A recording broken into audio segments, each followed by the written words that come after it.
میں نے امریکہ سے آنے کے بعد ان مدرسوں کی کھاد چھانٹی ہے اور الحمدللہ فخر کے ساتھ مولانا عتیق اللہ سلفی کی مار کھائی ہے حفظہ اللہ تعالی۔ میں سمجھ سکتا ہوں پلیٹ میں نہیں ملا ہمارے خاندان کے اندر کوئی ایسا نہیں ہے جس نے خاندان میں کوئی علمی ورثہ ہو ہمارے پاس۔ میں سمجھ سکتا ہوں قدر یہ کس طرح ملتا اور کتنی مار کھانی پڑتی ہے اور کتنی جنگیں لڑنی پڑتی ہیں معاشرے میں اپنا قد بنوانے کے لیے۔ تو 6 مہینے سفر کیے ہیں ان لوگوں نے ایک حدیث اکٹھی کرنے کے لیے، 6 مہینے کا۔ وہ سلمان فارسی کا قصہ مسند احمد میں میرا کلیجہ پھاڑ گیا۔ یہ جواب کہ وہ جب پہلی بار سفر کر کے گئے، گھر چھوڑا، سرداری چھوڑی، دولت چھوڑی، زبان چھوڑی، کھانے چھوڑے، لباس چھوڑا، معاشرت چھوڑ دی۔ ہم یہاں سے اپنا بستر نہیں چھوڑ سکتے، اور اس جوان نے وہاں پر اپنی زندگی داؤ پہ لگا دی۔ فارس کی بڑے سے بڑے خاندان کا رشتہ سلمان فارسی کو مل سکتا تھا رضی اللہ عنہ، بڑے سے بڑا چودھریوں کا رشتہ ان کو مل سکتا تھا۔ باپ اتنا بڑا زمیندار تھا، آپ کی سوچ ہوتی، کیا ضرورت تھی اس کو گھر چھوڑنے کی؟ کیوں؟ کیونکہ ایک جگہ سے توحید کی آواز آ گئی وہاں پر، اس نے ایک اذان سن لی ایک مذہب کی گئی جس میں اللہ کا ذکر تھا۔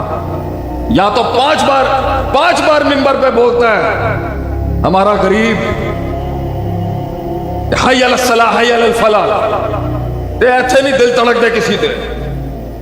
سلمان فارسی نے صرف ایک آواز سنی اس کنیسے کے اندر اور جم گیا وہ آدمی کہ میں نہیں کر سکتا۔ گدی موجود ہے، سرداری موجود ہے، چودراہٹ موجود ہے، منسٹری موجود ہے، کھانے کھاپے موجود ہے، کس چیز کی کمی ہے اس شخص؟ لیکن وہ چل پڑا، پہلے کے پاس گیا جرسلم، وہاں مارے کھائیں، وہ 2 نمبر نکلا ہے اندر سے، وہ 2 نمبر مذہبی پیشوائی 2 نمبر نکلا، زکاتیں کھاتا تھا وہاں پہ لوگوں کی، ہڑپتا تھا زکاتیں اللہ کے نام پر، پھر بھی نہیں بھاگے، ڈٹ کے اپنے نفس کا مقابلہ کیا اور علم کی خدمت کی، استادوں کا لوٹا اٹھایا۔ وہ فوت ہونے لگ گیا، پوچھا ہن میں کتنے جاواں؟ میں تو اتنا سفر کاٹ کے آیا علم سکھن واسطے۔ میں نے کہا بھائی ساڈی ٹائپ دا ایک اور بندہ ہی دنیا چاہے گا، تو آج کل تو عراق چلا جاتا، پھر عمریہ چلا جاتا، کدی شام کدی عراق، دھکے علم کے حصول کے لیے، حق کو گلے لگانے کے لیے دھکے ہی دھکے ان کی زندگی۔ اور جب پوری لڑی علماء کی فوت ہو گئی ان مباحثوں کی، کیونکہ اس وقت عیسائیت کے اندر شرک آ گیا تھا، یہ کانسٹنٹین تھا جو کرسچن بادشاہ تھا جس نے تثلیث کا عقیدہ ڈالا، تو یہ بچے کچے جو اس ٹائم کے بھابی تھے اس دور کے، وہ کوئی یمن میں بس گیا۔ وہ جو قصہ تھا کہ وہ بچہ جادو سیکھنے کے لیے بھیجتا تھا تو وہ وہاں جاتا تھا تو توحید سیکھتا تھا راہب سے، یہ بھی ہجرت وہیں سے ہوئی بھی ہے، اور یہ فارس کی ہجرت بھی یہیں سے ہوئی بھی ہے، کیونکہ اس دور میں ایک عیسائی بادشاہ تھا کانسٹنٹین، اس نے شرک متعارف کرایا اور مباحثوں کا قتل عام کرا دیا۔ تو یہ ہجرتیں کر کے کوئی وہاں بسا ہوا ہے، کوئی وہاں بسا ہے، کوئی مدینے کے قریب ہے، کوئی کہیں، یہ 4-5 لوگ، توحید کی صرف 4-5 چراغ جل رہے تھے اس ٹائم میں۔ تو جب سارے چراغ بجھ گئے تو کسی اس آخری مرنے والے عالم نے اس کو کہا کہ ہون ایک آخری نبی آئے گا تو آخری امید ہے اس دنیا دی، بس۔ تو اس کی کمر کے بیچ میں ایک مہر نبوت ہوگی، کچھ پہاڑی علاقے میں آئے گا، صدقہ نہیں لے گا، ہبہ لے لے گا، تحفہ قبول کر لے گا، مگر صدقہ زکات نہیں لیتا نبی علیہ الصلوۃ والسلام۔ تو بندہ کہے یار میں بندہ تو دماغ کہے کہ میں what should I do now؟ میں نے باپ کا گھر چھوڑا، میں نے دولت چھوڑی، میں نے سرداری چھوڑی، میں نے پیسہ چھوڑا، میں نے سیاست چھوڑی، میں نے طاقت چھوڑی، میں نے پروٹوکولز چھوڑ دیے، یہ ڈالے چھوڑ دیے، یہ لینڈ کروزریں چھوڑ دی، سب کچھ بوتے مار کے آ گیا میں نا، پنڈا تھاواں تے آ گیا میں علم پڑھن واسطے۔ جتھے میں جانا اتھے مولوی مر جاندہ، مطلب بندہ کہندا عقیدے دی کمزوری نہ آ جائے بندے دے اندر، یار میں جتھے جاندا ہوں تو استاد ہی مر جاندہ ہے میرا۔ اب پوری لڑی فوت ہو چکی ہے اب اہل حق کی، تو بندے کو بس دل میں نہیں آتا یار ہوں میں گھر جاؤں I should go back home, बहुत हो गया है, बहुत एडवेंचर हो गया है, बड़ा इंकलाब हो गया, अब क्या करना है? सीख ली जुर्जानी, पढ़ ली हदीसें, हो गया, ठीक है, घर जाए। बड़ा इंकलाब लैके आएगा तू, है बड़ा इंकलाबी है ना तू। तो बेचारों ने, अल्लाह बख्शे ने, मजदूरी शुरू की कि मैं 4 पैसे इकट्ठे करके मदीने चला जाऊं। ऐ हुंदा जज्बा, मर मिटन वाला जज्बा, जानते भी नहीं कि सबसे बूढ़े साहबी हैं ये, सदियां इंतजार किया सिर्फ दीदारे नबी के लिए, सदियां। तेरी तो आंख वहां पहुंच नहीं सकती, उन्होंने आंखें पत्थर की कर ली सिर्फ नबी को देखने के लिए। ये चमड़े की जीभ से कसीदे पढ़ना अजमतों के बहुत आसान काम, खून देना पड़ता है तरीकों के लिए, खून।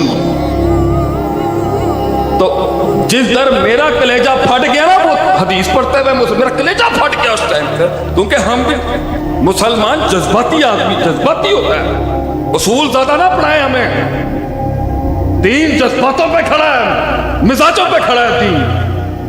नहीं समझ आई, इसी तरह इस्लाम फैला है कि नहीं समझ आई भाई मैनू गल। इस्लाम फैला ही इनकार के ऊपर है कि मैं नहीं मानता। जिस इंसान में ताकत इनकार नहीं, उसमें कैसे गुफ्तार में ललकार होगी उसके। जो इनकार, मर्द का हुस्न ही यही है कि वो इनकार करता है माशरे में बैठ के, मैं नहीं करता।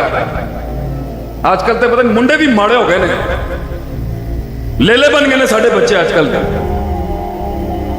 तुसी साढ़े प्यो को लो आओ तो सीधा करके रख देंगे। मैं पूछा ना भट्ट साहब नूं 70 की उम्र के अंदर, तू है बंद कर क्यों मरवाएगा मैनू?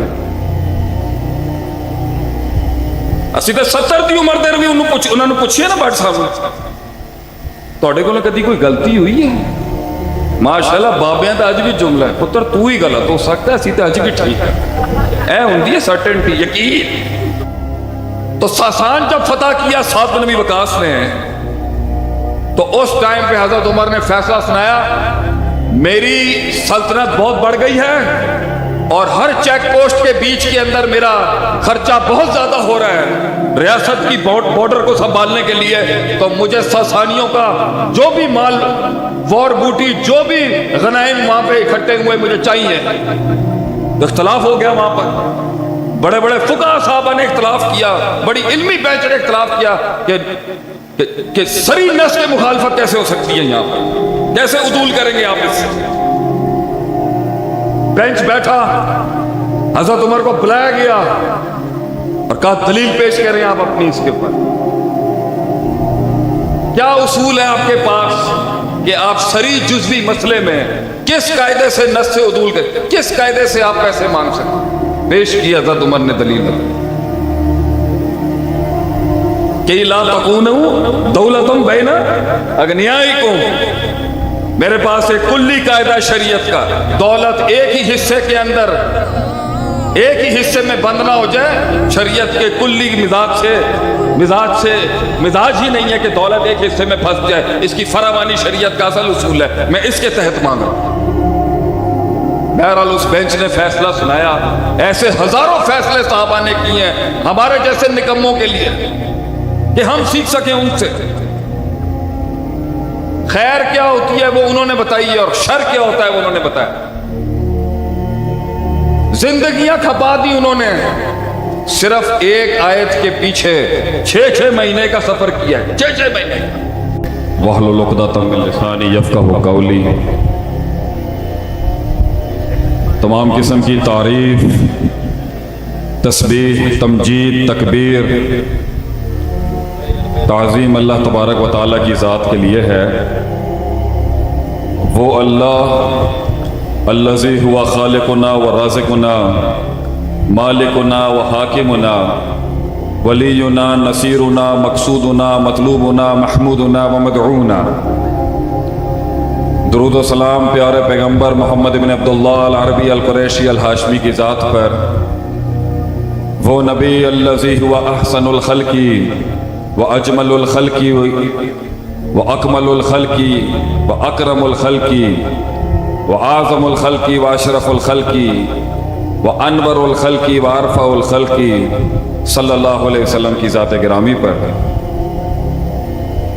अल्लाह ताला से दुआ है, अल्लाह ताला तमाम मुहद्दिसीन, मुअल्लिमीन, मुफस्सिरीन, फ़ुक़हा, मुबल्लिगीन, उसूलियीन,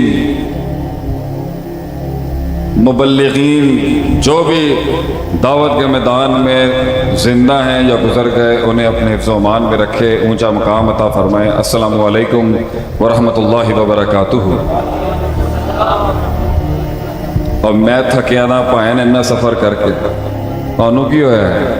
अस्सलामु अलैकुम व रहमतुल्लाहि व बरकातुहू।